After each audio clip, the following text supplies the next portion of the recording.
She didn't know the baby wasn't hers. She didn't know that the scar on her stomach was from a fake C-section. All she knew was she was finally a mother. For over a year, her belly had been growing. Her friends congratulated her. She felt kicks, nausea, her breast had changed. The doctor told her not to do any scans, that it was a spiritual pregnancy and machines could disturb it. So she waited and she waited until they told her that it was time. Then they gave her something to knock her out. And when she woke up, there was a baby in her arms and a scar on her belly. No labor, no memory, but everybody around her clapped and they called it a miracle and she believed them. She went home as a mother, but that child was never hers. And the wildest part is that not everybody who ends up with a trafficked baby is scammed. Some people know exactly what they're doing. Let's talk about the buyers. Some are women who are desperate to become mothers. They've tried IVF, prayers, herbal medicine. Nothing has worked, and in their minds, adoption is shameful now. People will say it's not really their child, it's not their husband's child. So they go to these clinics and they ask for a baby. No bump, no fake pregnancy, just a quiet deal. I'll give you money, give me a baby, case closed. And then there are the others who want to go through the whole performance. They want to believe that they are pregnant. They want to feel the miracle growing inside of them. So they go to these fake clinics and then these clinics give them herbs and hormones that make their bellies swell. Some of these women carry this fake pregnancy for 12, 14, 16 months.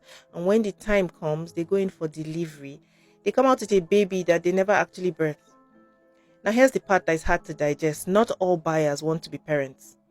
Some of these babies are bought by people looking for house help. So they bring up these babies until they are 4 or 5 years old and they are like unpaid domestic workers. No school, no love, just chores. You hear things like, she's like a daughter to me. But this 5-year-old is doing laundry, scrubbing floors, cleaning everywhere. And if this 5-year-old ever misbehaves, the beatings no different from slavery. Then there's the darkest corner. Babies sold to spiritualists, witch doctors, ritualists. These ones are specific. They want twins, albino babies. They want pure blood. Nobody talks about it publicly, but we all know the gist. We've heard the rumors. So where are these babies coming from? Great question. Because if there are people buying, then there must be someone supplying. And that's where the baby factories come in.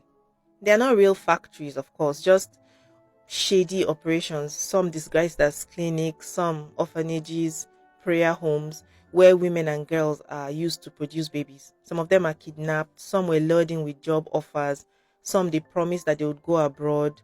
Once they enter, it becomes a prison.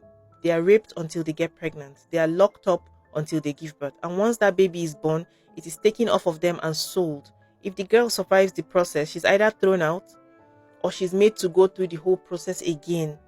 In 2011, police raided one of these homes in Aba. They found 32 girls between the ages of 13 and 17, all pregnant, all under lock and key.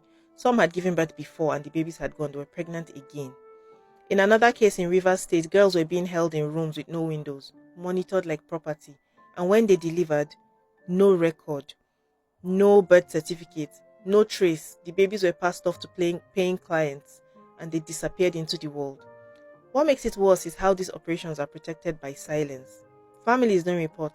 Some communities even protect these places because they pay them. And some women still believe that they truly gave birth because the lie was sold so well to them. This is not just a trafficking problem. This is a business. It's a supply chain. It's built on shame, poverty, desperation, and demand. The women being used, victims. The babies being sold, victims. Even some of the buyers are victims of a society that tells them that they are nothing without children. But until we start talking, calling it what it is, and asking real questions, this baby business will keep booming in the shadows. Baby factories don't run on evil alone. No. They run on silence. They run on stigma. They run on, it's not my business. But the truth is that it is everybody's business, because if a baby can be bought, so can justice. Thank you so much for watching this video. If you like true crime cases, follow my pages in my bio. I tell these stories all the time. Thank you.